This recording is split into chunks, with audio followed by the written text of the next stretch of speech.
You know the old story that if you put a shark in a tank, it will stay within 6 inches of the size of that tank. Right. If you take that shark out, put it in a bigger tank, it will grow to the size. That's the same mentality as us. If you raised up with those kids, you stay in that fishbowl. But the second you step out of it, there's no wall. I realized I had to surround myself with better people. I had to surround myself with decision makers. I had to surround myself with successful people. I had to surround myself with people that failed and looked on that as the education. So I went out on basically a lust now to try and find that information.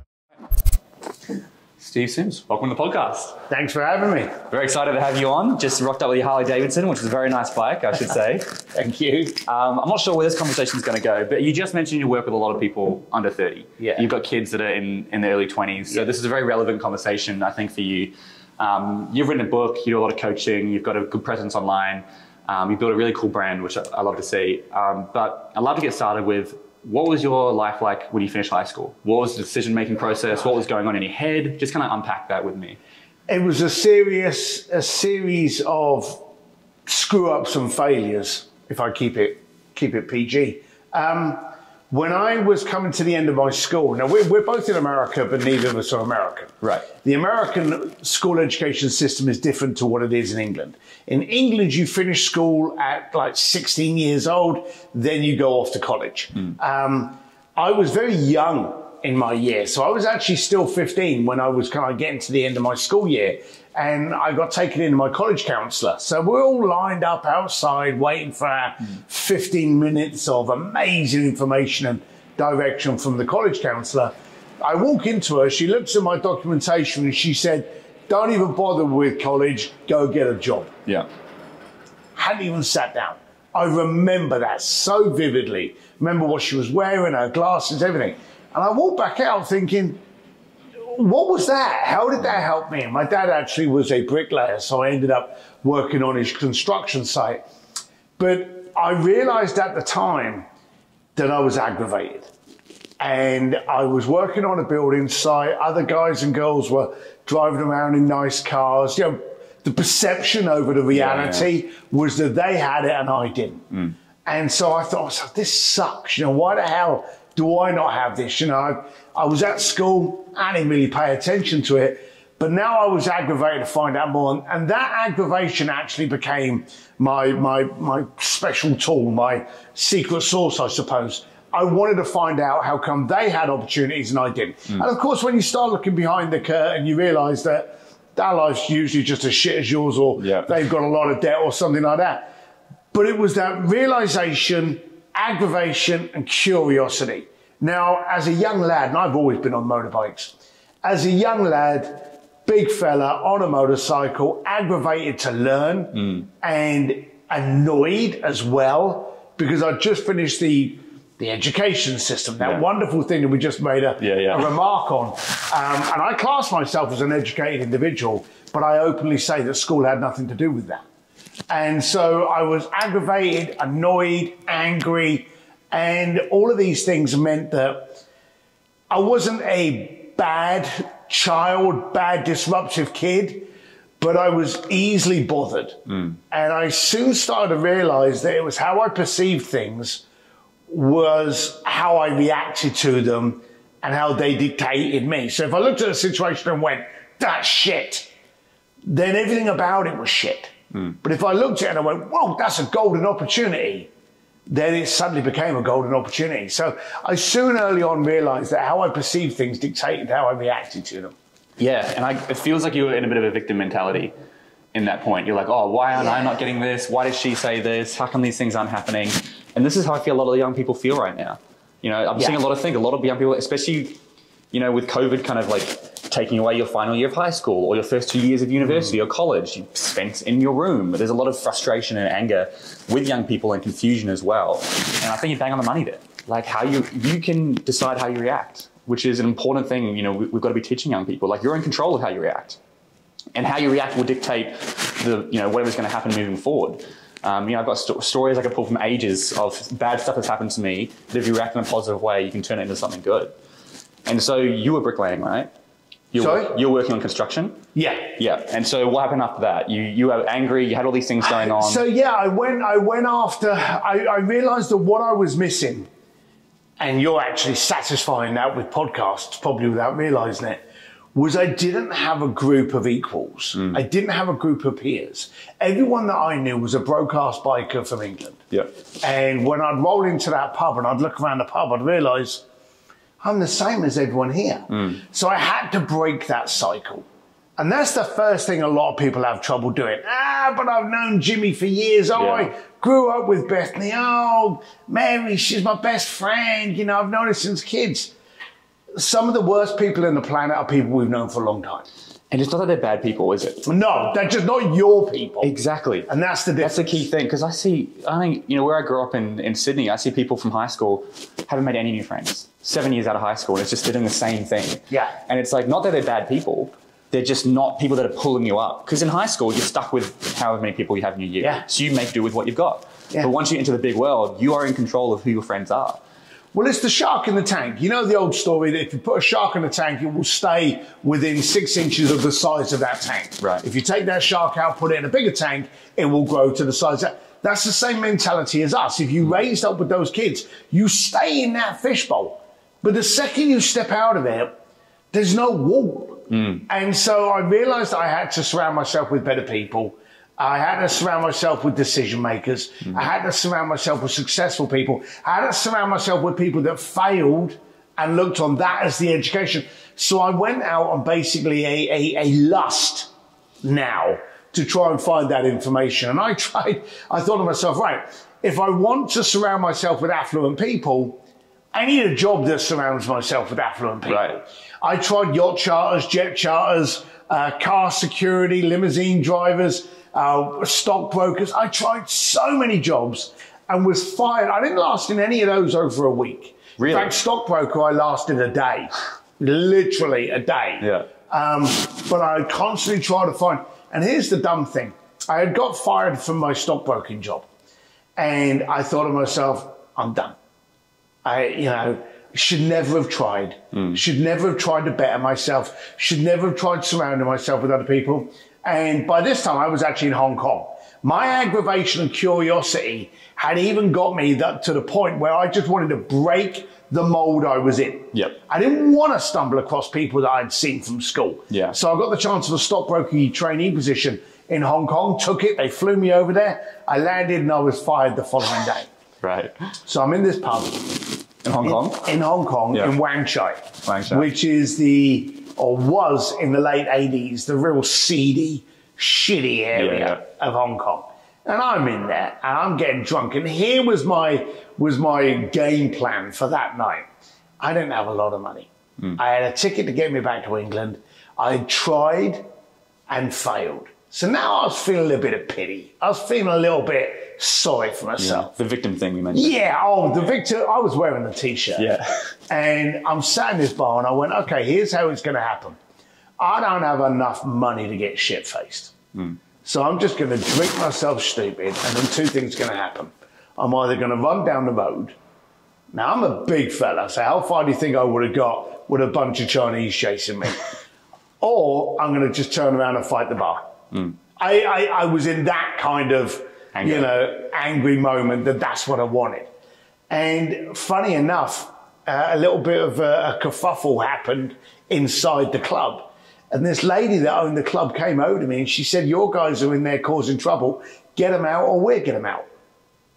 And I was like, I'm here on my own. So who are my guys? And when I looked through the curtains, there were these three big white guys. Yeah. And she'd naturally just gone, they must be with you. So I went, they got nothing to do with me, knock yourself out. And I remember she turned around and she said, if you sort that out, I'll pay for all your drinks. Oh. And I thought to myself, well, I wasn't going to pay in any case, but at least this way, I'll take my theory and game plan for tonight and do that tomorrow night, because tonight I can actually I can wallow in my own pity. So I went in there and I sorted it out all politely and told the lads, look, call it down, get out, come back tomorrow. And she said, you did a great job. Do you want to be a doorman?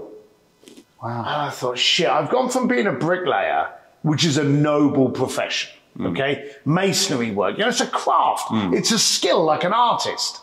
And now my job description was to punch people. Now I'm big and ugly, so I can handle that.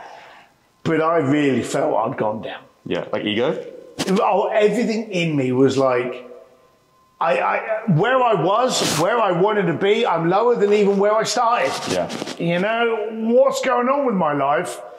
And I started to have that settling mentality. You know, when you go, oh, this is as good as it's going to get. You know, which is a dangerous place to be. And I did that. I think it's like I call it the 6 out of 10 life. Where you're not in enough pain because you're not a 2 out of 10, but you're not really living a great life. That's a good way of putting it. You just kind of like, you just float there. This is what I use in Australia. We're born into a 6 out of 10 life. Right. Beautiful country. We have healthcare, all these things covered, but you get stuck in that comfort zone where you because you don't have the pain. Someone born in a 2, they're going to do everything they can to get out of it. Someone, but you're just going to get comfortable there. You just kind of float there, I feel like. Yeah. You're not like gliding along the water. You're just kind of paddling along. It's not easy. It's not hard. And you're just there. I think that's what it feels like. I think you're right. I think you're bang on. And I had that. Yeah. And I started to relax. Now, the funny thing is, my aggravation was too tense. And it was, I think, overtaking my curiosity that when I actually settled down, the entrepreneurial DNA kicked in. And entrepreneurs, we're fixers. We're creative disruptors. We look at that wall or this table or our outfits and go, well, it's nice, but how could it be better? How can I make it larger? How can I monetize this? How can I opportunize this? And the funny thing was, the second day I went to work, I'm at work with a bunch of other meatheads that really just wanted to save the blood from the shirts. That was it, you know, pick up a couple of girls, not get too much blood on that collar. They were happy. And I was there and I'm looking at the crowd that are coming to me and I could recognize body language and I could see who the troublemakers were. I could see the rich kids and how they handled each other. I could see the girls out looking for trouble, you know, that were going to stir it up one. And you could also start recognizing the guys and girls that were celebrating a business win, a new relationship, a retirement. And I suddenly started to get this education on human psychology. And I would literally go, oh, hey, you know, celebrating something? Yeah, you know, and I used to be able to pick it out. And then all of a sudden I realized that the other guys just wanted to save themselves for the night. I was getting an education. And then I started communicating with some of the rich people, communicating with some of the people that pretended they were rich, you know, and then suddenly started to notice, oh, you know, I can tell how you are not. Yeah. And it grew. And I suddenly realized that we're actually not against education. We're actually just not getting what we need. Totally. And I think that's the problem with the school. I think education is the most important thing. If you want to fix an economy or a country, educate as many people as possible. Yeah. It's just the education we're getting is just outdated. That's my opinion, at least. And you are right. Have you ever heard of something called Singularity University? No. So Singularity University is a university that was established.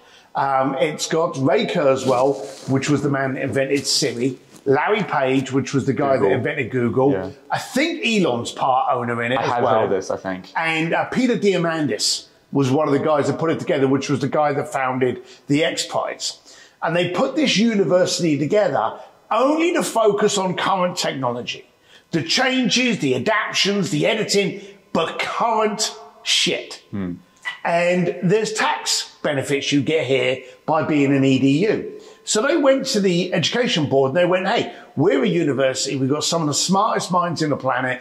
We're going to be teaching current technology. And they turned around and they went, we can't define you as an EDU because you don't have a curriculum that will last 10 years. And they turned around and they said, nothing that we're doing today will exist in 10 months, let alone 10 years. We can't do a curriculum if that's what it's, and they got refused. They actually had, and I don't know if they still do, they had that refusal letter posted in the entrance of Singularity University. They don't get the tax breaks now, but they work on the latest technology. The problem is we're going into school now and we're teaching people Pythagoras theorem and we're teaching them equations that anyone with an iPhone is going to answer in 30 seconds. Now, we're not trying to avoid being educated, but we need the education that matters. And it's like, look at, if that's your argument and needs to be relevant for the next 10 years, all right, let's not do tech. Let's do skills that are universal. Communication skills, leadership, skills that doesn't matter what technology comes out. Communication. Exactly. Financial literacy. Yeah. All these sort of things. It's like, it doesn't matter what happens in the world. These skills are going to be universal. Everyone needs these skills and they're going to benefit you in any career you go into. You know, unless maybe you're like a software engineer, maybe you don't need communication skills, but everything else, you know, if you're going to be a doctor, you need to communicate well with clients and patients and whatnot. And you need to communicate well just to land your job in a job interview. Yeah. And this has been the benefit of a podcast and learning to speak professionally and whatnot. Like, it gets me very frustrated. And the longer I do it, when I first started like a few years ago, this is something that I was like, I think the education system is a bit outdated. But now I've had thousands of people message me. Everyone agrees, you know, people say this. I've had teachers reach out to me and I'm like, well, this isn't just my opinion now. There's enough people that have like given me references to back up this, and people like you. Every time I do interviews, every time I meet successful people, they're like, yep, what we're learning in school is not that relevant. And as you said, you got a lot of frustration out of it, which led to you to Hong Kong and all these things. And now you're here reading people's body language, which before you move on your story, because I want to keep hearing it, I want to identify, one of the things I like to say and we like to talk about is how can you take something and gamify it and learn something from it? You know, when you're making pizza boxes, that's a shit job. But how can you turn it into a game? How many can I do in a minute? That little stuff. And so here you were on a door, which is a relatively boring job. You're just there. You're the muscle. If anything goes wrong, you're there. Yeah. And you're learning because you had the eyes to see it and you had the opportunity to kind of look at what are the new things. What can I learn? I'm going to be here for 6 hours. I might as well learn something from it. Yeah. If we can... Look, this is going to sound like a shallow plug, but I don't have my book with me, so it hasn't been set up for that. My latest book, Go for Stupid, The Art of Achieving Ridiculous Goals, is all about gamifying your life, gamifying your relationships, your communications, your wants, your desires, the whole works. And you're right. Something happens that changes you. If I say to you, hey, let's do this. You know, I know people have said it's impossible, but let's break through that. Let's make it possible. Let's take the impossible and make it impossible. When you start talking like that, you get very kind of fired up, but you also get very constricted and very tense. And basically you get very breakable, you know? But if I say to you, hey, I've heard about your goal. That's an okay goal, but should we make it stupid? Should we do something dumb? What is the most ridiculous thing we can do with your achievement here? When you start doing that, and anyone that's watching this podcast will be able to pick up on it from your face, the second you start doing that, you start smiling. Yeah. When you start smiling, the neurons kick in that make you a 5-year-old kid again, going, well, why can't this body have 4 arms? Why not? You know, you start acting with childlike curiosity. And that's one of the things that we need to keep going. We need creation. We need to play. We need to dream. These things are actually being told, oh no, that's not, stick to reality, get your head out of the clouds. Fuck that. Dream, play, gamify everything, because anything is achievable. We had an exact example where I was up at Fremont Tesla plant, and I was up there with Elon Musk, and they had this massive, great print press, this panel press that would give the doors and the things that they needed to bring it in, but the thing weighed literally tons. Yeah. How could they get it over? And they got a great deal on it, but basically getting it over was going to cost them twice the amount of the actual apparatus themselves. How can we gamify it? And the one that comes up with the best answer wins. And they gamified it. And they got all of these people to start throwing their ideas. Well, let's take these parts. We don't need that part because we can source that locally. And therefore, we've got no transit. And they gamified it. And they actually found a way of using childlike curiosity. Another example is his space program. He looked at a rocket and he went, where's the pricey bits? Well, it's the fuel cells, because they get up there, they break off, and then they float around the atmosphere forever or until they crash into something, okay? But what if we could bring them back, fill them up, slap them back on again and go up? Now, I've just trivialized space travel. But by doing that way, he saves billions of dollars by reusing the fuel cells. By first of all having childlike curiosity on a problem and a situation. Well, this was something I was going to say just based on your story. And it's something I talk about so much as curiosity. Because I feel like we get stuck as young people. We go through the motions. We go, all right, 18, finishing high school, go to university or get a job. And you just kind of stick through it. And we lose that curiosity. Something that bothers me is I feel like I was lucky enough to dodge the iPad generation as a kid. You know, I had a PlayStation, that was pretty much it. But the key thing is it wasn't portable. And I got 1 hour a day on it. I got 1 hour a day on it. And so, you know, after school. And so you finish at 3 o'clock, I've got 8 hours until I'm in bed. Only one of them is on the PlayStation, which means all the other ones have to be homework or skateboarding or out playing.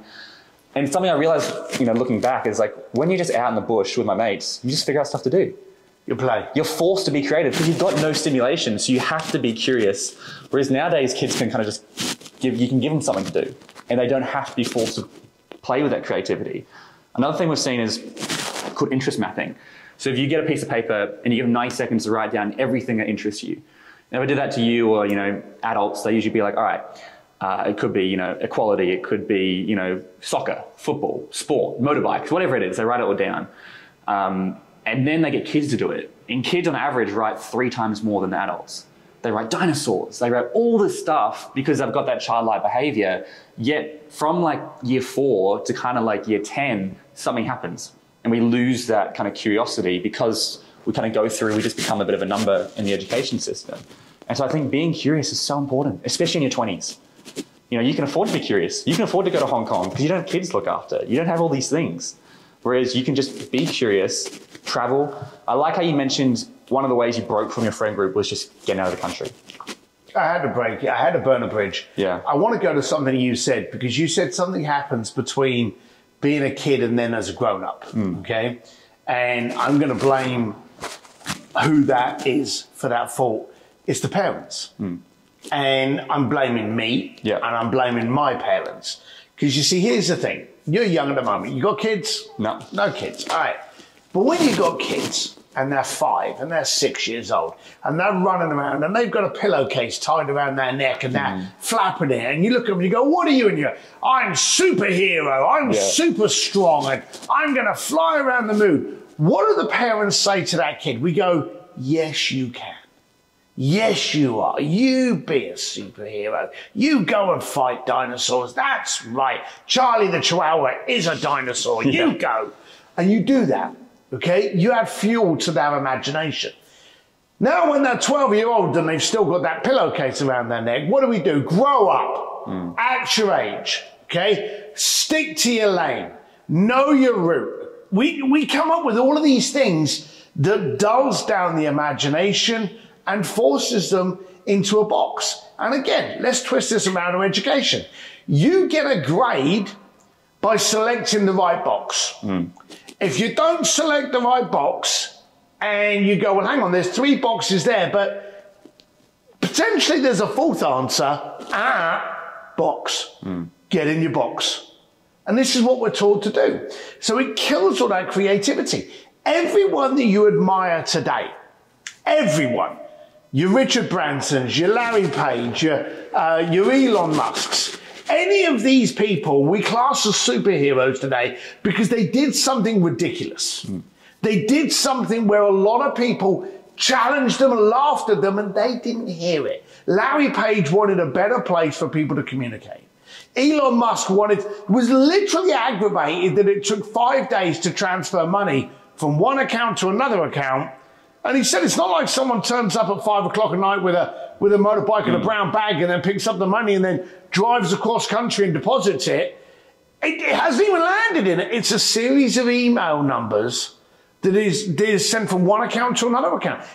In effect, it's an email. Why do the banks take 5 days to do the transfer? Well, we know the reason why, because they get to play with your money for 4 days and not give you any of the benefit of it. He was so aggravated, he invented PayPal. And then he went in and did the same with solar energy, with the Boring Company, with space travel, with Tesla. He went out and solved the problems he was having. Anyone that we admire today has dared to do ridiculous goals by not listening to the people that can never achieve them. Now, you're on a podcast. You've got your own podcast. How many people every now and then start, bitching at you? And then you look at it and you go, I'm not even going to listen to you, because the people that don't achieve are very noisy. Oh, and TikTok, And they love to throw. my biggest audience is on TikTok. That's where I put all my content. That's where I put these clips. And my God, it's just chaos over there. And it's so weird to me because I've never left a negative comment in my life. Sure, I'll see videos and I might think something, but I'm not going to publicly say it to their face because I've been on the other side where people give you hate and you're like, well, this sucks. Yeah. But I got to a point over like a year or two where I was just like, I just don't even care anymore. You know, actually in a recent episode, we were just saying, you know. Well, you care enough not to care about them. Yes. Well, you should, take the opinions of, 4 or 5 close people in your life that you value or whatever, but don't worry about most people, and especially people that are achieving nothing with their life. I find that most people actually throw hate at you because they're scared you're going to do what they failed to do. Right. And people don't want to be shown up. And that's also the mentality we got today. And it's a very dangerous mentality of the young today. And again, I've got young kids. I've got kids in the 20s. I see some of the pain that they're going through. We're in a society today that is a gotcha and cancel culture. You can't say or do anything for fear of someone having a phone and actually videoing it and shoving that up on TikTok. And you could be going for a job, but last night you were running around naked at a frat party and you don't want someone to show that because it can mess up your job. We're terrified now. In a world where we are in an attention currency, where it's not necessarily who's smartest, who's strongest, who's more talented, but who gets our attention. In this kind of world, we're actually vying away from it and we're scared to say something for fear of upsetting someone. Now, I'm a great believer in upsetting people. Now, okay, you're going to go, well, you're 55 years old now, you kind of don't give a shit. Yeah.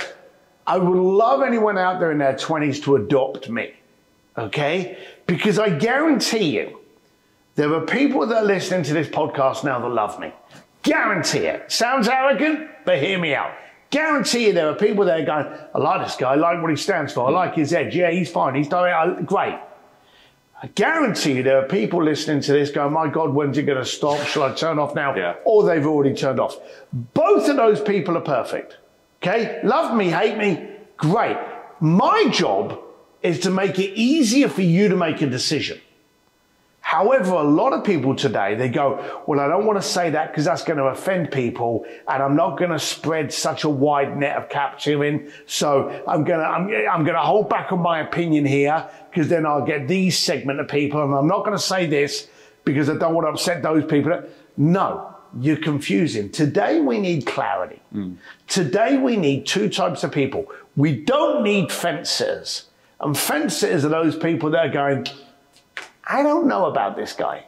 I'm really not sure because no one on the planet's ever going to phone you up and go, hey, can you tell me what is it you do again? Because I really don't know. I have a problem and I wonder if you're... That's never going to happen. So today, we're being raised up in this metrics of you don't want to be hated. You don't want to get that kind of, throw at you. Therefore, I'm not going to try. I want people to go, I'm going to listen to people that matter. I'm going to make it clear. I'll tell you my favorite, affirmation or quote or mantra that I came across. So I'm not big on affirmations, but this one really struck home for me for young people. And it's simple. I am not afraid to be seen trying. Yeah. I love that. And because you're exactly right. So many young people are terrified of putting themselves out there because they're terrified of people's opinions. Yes. Another episode did yesterday, not FOMO, FOPO, fear of opinions of others or whatever, or whatever it was. And I think it's so true. Because we are terrified of opinions. And once you get to a point where you just don't care, that's when you can be yourself. I'll give you an example even. Well, I'm going to fight you again. There's a difference between not caring and caring appropriately. Right. Okay? Not caring is potentially disrespectful. But paying attention to where you share your care, I think that's what you do. Yeah, it's not caring. It's caring where you... Caring appropriately. But as you said, I think the fence sitter or the people, there's a lot of people... I think it was Aristotle said something. If you say nothing... you ultimately be nothing and achieve nothing. If you just want to be that people pleaser and therefore you never put your opinions out there. I noticed in a lot of high school, the people who were did you have captains? Yes. Yeah. The captains are always the people pleasers. Yeah. Anyone had an opinion, they wouldn't get enough votes because they put their opinions out there. And so the captains were always the people and they didn't achieve that much, at least in my high school journey and other people I kind of spoke with. And the people who were really opinionated and had strong opinions didn't win. because they just weren't as liked as everyone else. And I think once you put your opinions out there, people are going to dislike you. But that's good, because now they're not the people you want to be with, and you're going to attract the ones that agree with your opinions. And that's where you can actually have those decent relationships, which is something you mentioned in like the very beginning of this episode. I needed to find better quality people. Yeah. Everyone around me were getting drunk or bitching about the same shit, complaining, and I know it. I've seen it before. I have some people in my life still that kind of like that. And this is where everything I do is about community. And I think it's super important to find those people in your 20s if you can. Oh, yeah. And you're constantly searching, and you may not even actually meet them. For argument's sake, you could be listening to this podcast, never meet you, never met me, but find something within our conversation that makes you go, I'm going to adopt that. I'm going to change that. So you've actually provided a room for people to be part of, even though you're never going to have a relationship with them. Growing up in the 80s and the 90s, I didn't have Instagram to tell me how imperfect my life was. Yeah. So, but I also didn't have YouTube to be able to consume Jay Abraham, Jim Quick, Ari Meisel, any of these other people. I didn't have that. So, but even now, I consume a lot. Still makes me laugh. And I think you know this. I spoke at Harvard twice. Didn't make it to college, but was asked to lecture at Harvard twice. That personally makes me laugh. Yeah. You know, we're in a system where they go, education is this. One says don't go forward, and the other one says come and talk to us. Only when you've already made it. Oh, yeah. There was a story. I was in the UK, and I was with this, I won't mention his name, very famous entrepreneur that you would know. And we were going to this event. So we got in the lift, went up to the lift opens, and there was 150 people in this room. Very famous people from all over the planet, you know, and it was quite a to-do event in Mayfair. And as I walked out the door with him, he looked and he went, excellent, it's a room full of failures. And I thought, that's not very nice, you know. And he felt my depth change, and he looked at me and went, whoa, hang on a minute. He said, everyone in this room is a serial failure. That's why it is. But they've not allowed it to define them. They've allowed it to refine them. This is the room you want to be in. And I suddenly start, you know, when you turn around to someone who's won the lottery and they won $1 billion overnight because they bought the card from the right gas station. What are they going to teach you about making money? Yeah. They've got it, but the person that made a mill lost a mill, made a mill, lost 2 mil, went bankrupt, then made 10, then built a company. So that's the person you listen to. So that's where you've got to get your education from people to realize that failing is where the magic happens. And this is a constant theme. Honest, like anyone who's achieved like a success, whatever it is to you, says the same thing. You have to fail. You know, I'm only 24, but I've already failed like so many times in different businesses, and I feel like I've got my business now. And if this fails, I'll be devastated, but I'll pick up and I'll move on. I was even talking to my mate. You know, I feel like. Have you read The Millionaire Fastlane? Yeah. Yeah, I was kind of like, because that's the approach I'm kind of taking, but I've still been taking some like that. I still want to invest some money just in case my business doesn't work. And I'm like, you know what, screw that. I got 10K sitting in my savings. That could be paid to an employee who could help me grow the business. Yeah. And I was just like, why have I been having this? Because it was in the back of my mind, if this doesn't work out, I want to still have something there in case I fail, because I don't want to be left with nothing. But I'll never be left with nothing, because I've got the skills, the knowledge, the connections that I've built over the past 5 years. Which has shaped who I am and these skills I've got now. And I think that's a mindset you've kind of got to approach it with. Like, even if you're left with nothing and you've got money in the bank, you've got your connections and your skills you've spent 5, 10, 20 years developing. Well, then let's tear that statement apart. When you've lost something, did you lose the education or did you lose the capital? The capital. Right, so you didn't lose everything. The amount of times something's happened and I've gone, oh shit, where did it go wrong? Well, it went wrong here. All right, so I've lost the money, okay? Or in turn, did I just pay for education on what not to do? Yeah. So I believe I paid for a lot of education. I had a deal with a very, very famous award show that I can't mention, and I'll explain why I can't mention it. And I did a deal with them, and they credited me, and they gave me a title as the official so-and-so of this event. And I threw this in. Well, this was when I had like a concierge firm back in the day. And I got major press out of it. 12 months, 1 hour, I got a cease and desist. Wow. And I was like, why am I getting a cease and desist? It was a fact. I was involved with your event. Yeah, but in the contract, you didn't pay attention to this clause. And by you just mentioning the name, you've automatically agreed to pay us $250,000. Oh my God. Yeah. Yeah. Holy crap. And I got hit. And I'm like, you've got to be. So I tried to fight it. And I lost. Because what? I'd already done. Now, this was a big. My eyeballs was on my relationship. And of course, everyone loves you when you're paying. Yeah, everyone loves you when you're bringing in the dosh. Everyone loves you when you're helping. But when the deal's done, are they still going to call you? You know, it's like the end of a relationship. And so I got screwed. Big screwed. And then I got another deal with a very, very famous singer that runs an Oscar party.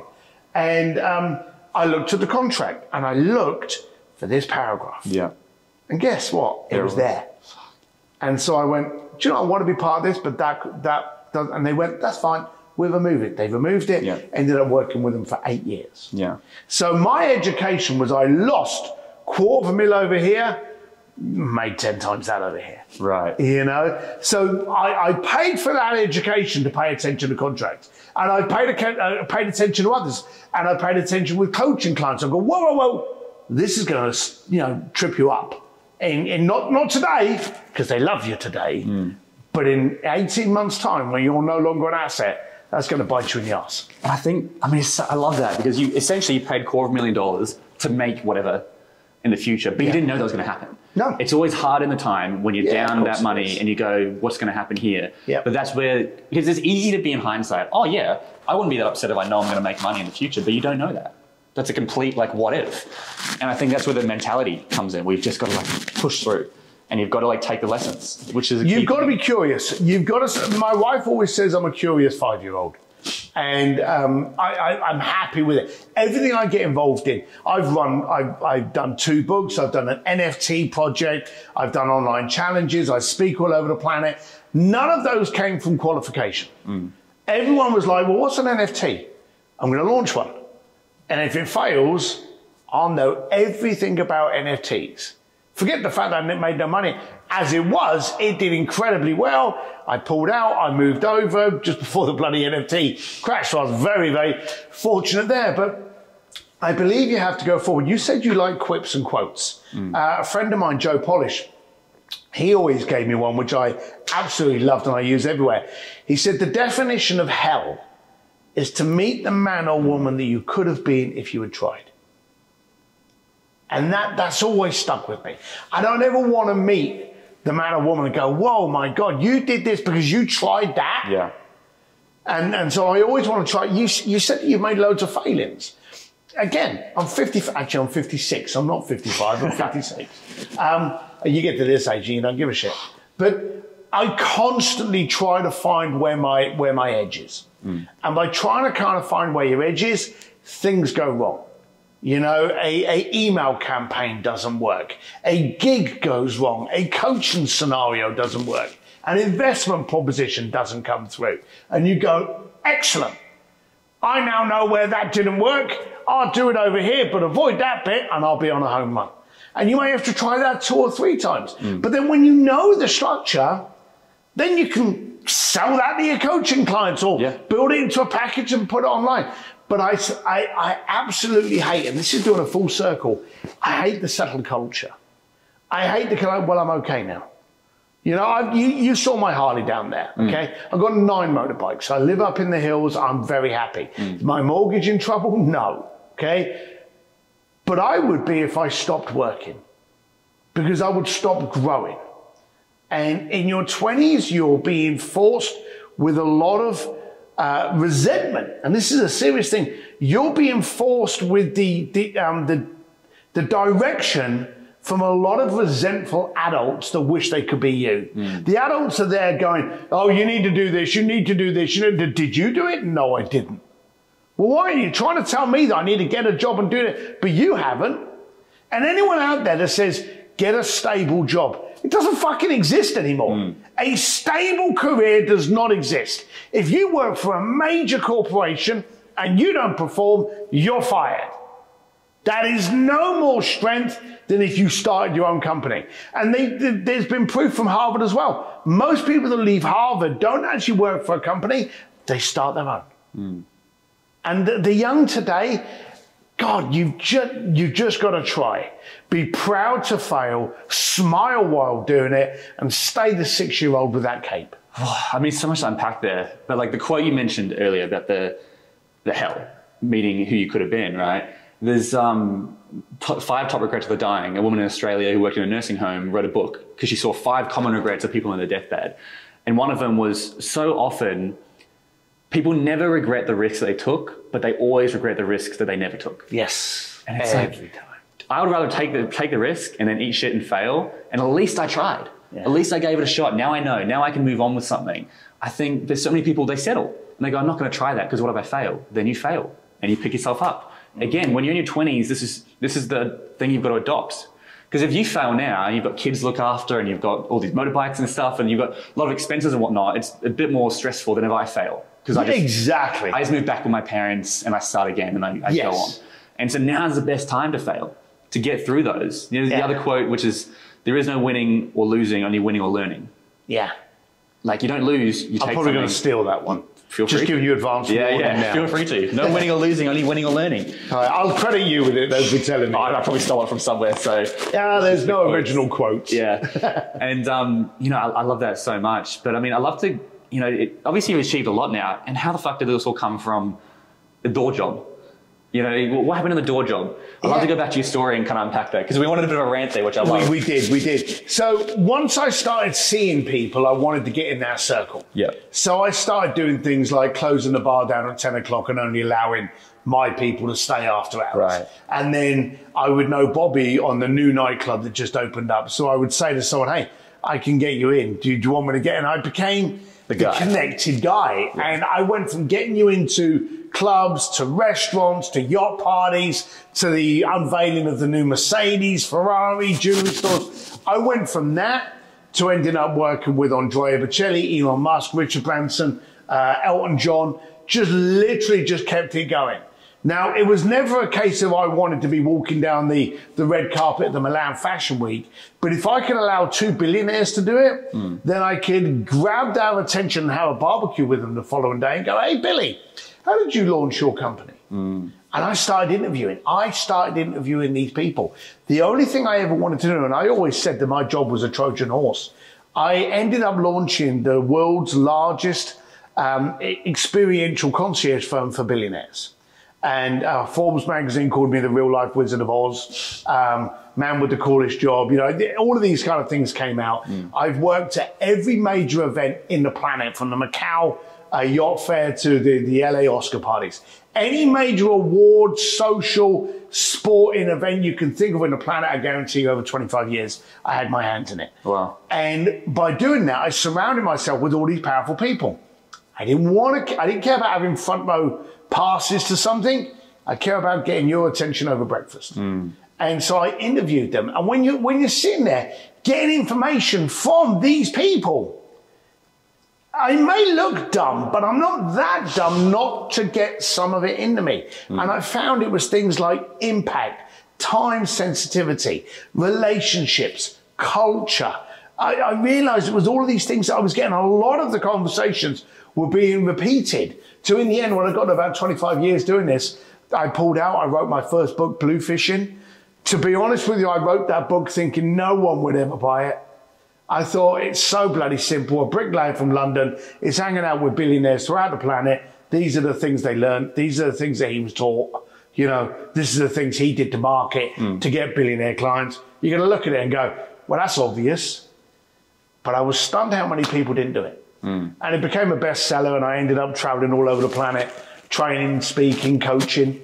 And then, as I say, my second book's just come out, Go for Stupid. and it's an audio as well. And I still do it. But the focus was always, and it never changed, and it's still not changed today, surround myself with people that can challenge me.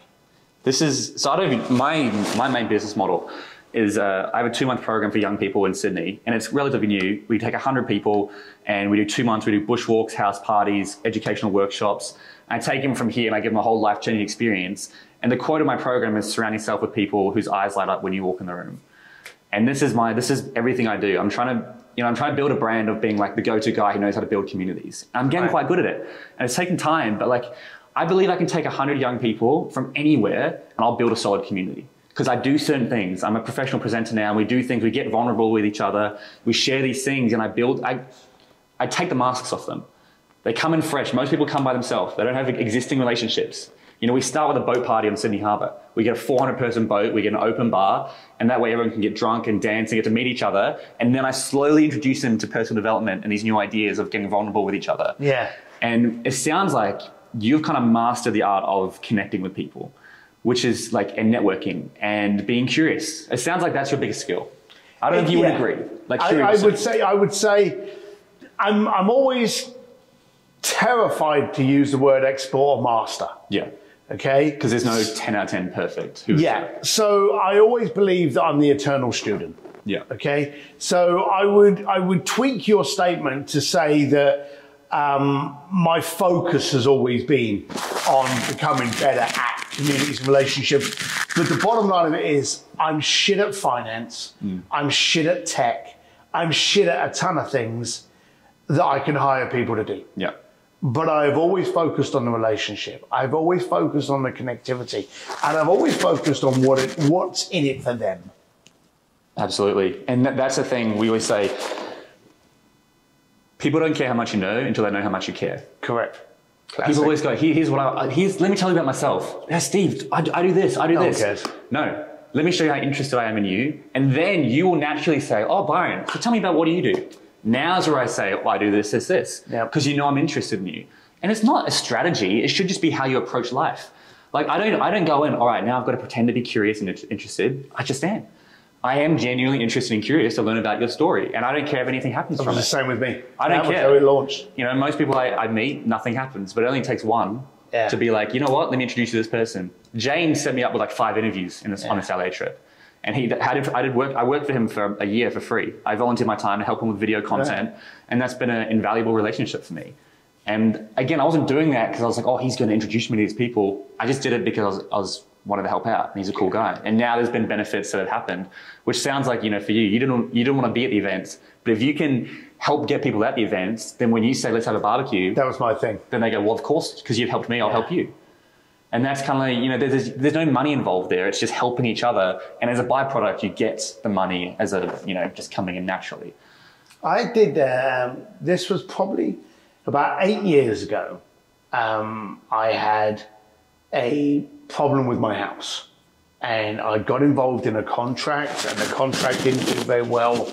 It wasn't looking as though it was going to turn into the beautiful unicorn that I'd prayed it to be. And I was trying to remortgage my house at the time. And trying to get a mortgage when you're self-employed. Oh, it's a freaking nightmare. It's like telling people you club seals as a living, you know. You just looked at like that. And I was very depressed. And I was throwing a party. And I had to put this party together. And it was, you know, there was a car company involved as well. And I had all these billionaires and millionaires at this event. And I had to be the host to introduce them. Hey, Bobby, have you met, you know, Charlie? You really should. I had to be that character. But I wasn't, you know, I had one contract going south and I had an issue with my remortgage. So I had these two things that were my personal life, yet I had to put on this event. And I'm putting on the event and there's all these people there and I knew them all. And at one point, it had just got a bit overpowering for me because I'm quite an introvert. And it got a little bit overpowering and I had to go and just hide somewhere and just sit down, have a quick whiskey and just kind of like get my thoughts together before I went back in and, you know, be the host again. So I went around the corner and I'm sitting in this sofa and I'm just having a quick drink and just trying to count, what am I going to do tomorrow? How am I going to get this remortgage? And oh my God, what can I do to get out of this contract? And I'm going through all of this in my head. And one of my friends came around the corner. There was a client, billionaire, comes around the corner and he's like, Steve, what are you doing? And he's all enthusiastic. And I don't want to bring him down. And I'm like, oh yeah, I'm great, everything's good. What are you hiding around here for? And I'm like, yeah. And he's like, no, something's not clicking. You know, talk to me, what's going on? And I thought, okay, I'm going to open up. And I went, actually, I've got a problem. I said, you know, I don't want to lay it on you thick and heavy, but I've got a problem with my remortgage. I've got to raise some funds from this. And I've got a contract which I'm signed into, which is going south by the minute. I said, and it's messing up with my head. And he looked at me and he went, great! And I thought, you fucker, what do you mean great? You know, my home, I've got 3 kids, my wife, I've got a problem with my home. I could see me losing it and being in an apartment and losing my bank account, you know? And I looked at him and I'm feeling a little bit kind of feisty. I'm like, great is how you answer that? And he went, sure. He said, you've got problems. Isn't that the room you want to have when you've got problems? There's no room, there's no problem you've got that room can't fix. Let's go fix your problems. And the guy was just like, almost like he'd just found the toy that no one else had noticed in the toy chest. Yeah. And he was like, and then he was like, so what would contracts? Right. Jeremy, he's an IP attorney. Great at contracts. Jeremy Sims got an issue. And literally, I went home that night. I don't know how I drove home. I don't know how I got home because I literally floated. I was so happy. By the following day, I had someone renegotiate my contract and stepped in on a remortgage and also brought in some ideas of how I could generate some quick capital so that a remortgage may not even be necessary. As it turned out, I didn't even remortgage the house. Right.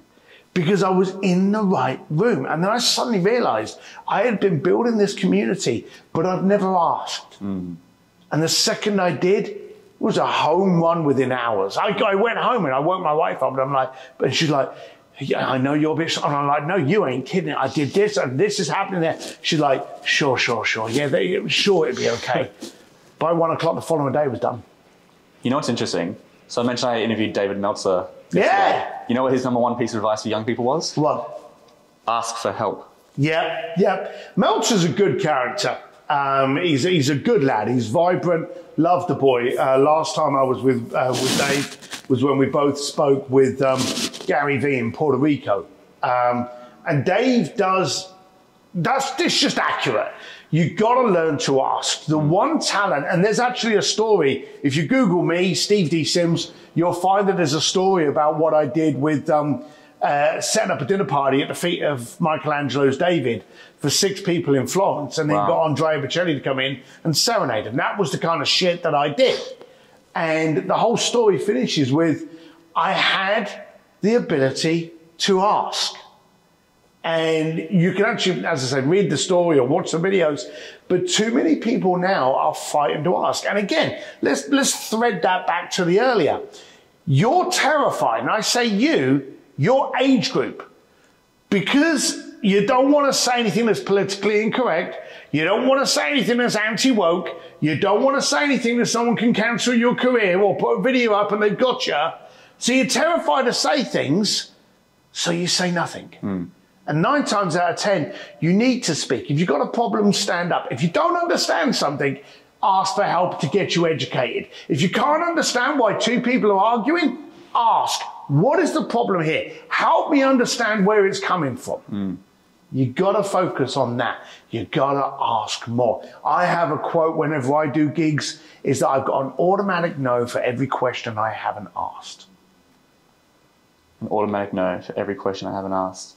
It is so important. I think especially young men struggle to ask for help because it's a culture of just like, I can do it independently. Yep. I don't need that. And even as you're saying this, I'm like, you know, I don't often ask for help because I'm proud that I'm doing it by myself and I hold that, but I should.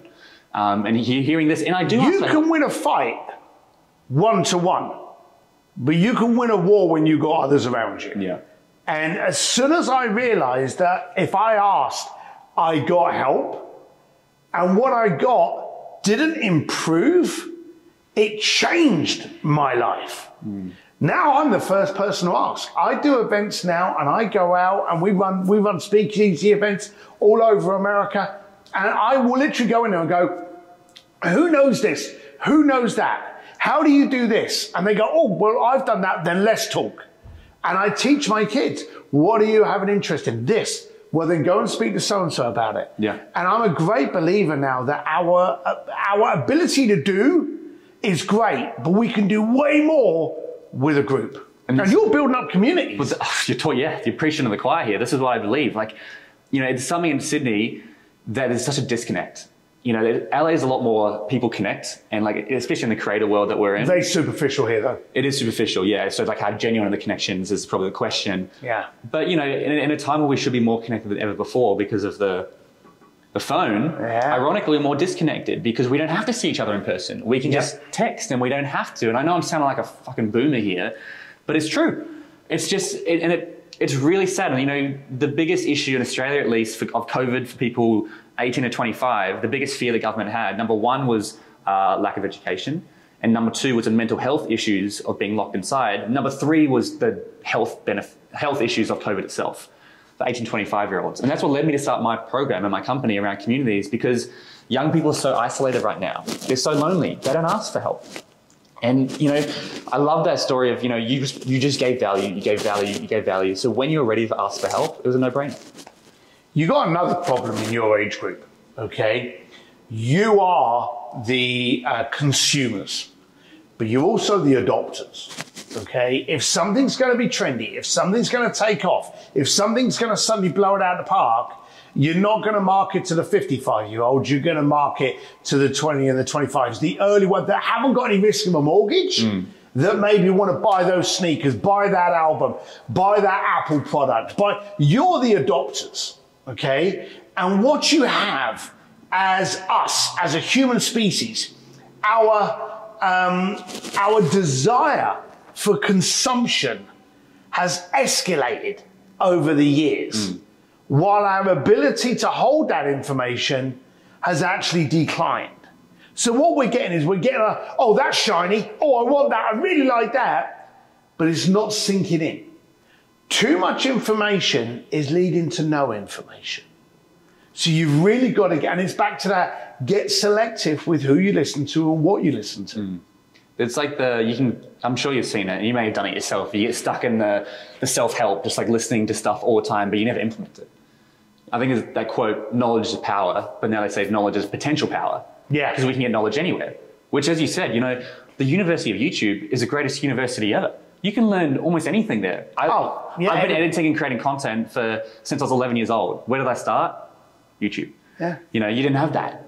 You had books and you had to go to a library or whatever. And it's incredible what we can learn, but we get almost paralyzed. It's like the Netflix, when you go to choose a movie and you've got so many options, you just end up taking forever to do it. Then you have no option. I think the paralyzing of choice or something. The choice of, I don't know, something along those lines. Yeah. Where you just get paralyzed. Too many choices. Because you get all these things hitting you and you just don't know what to do.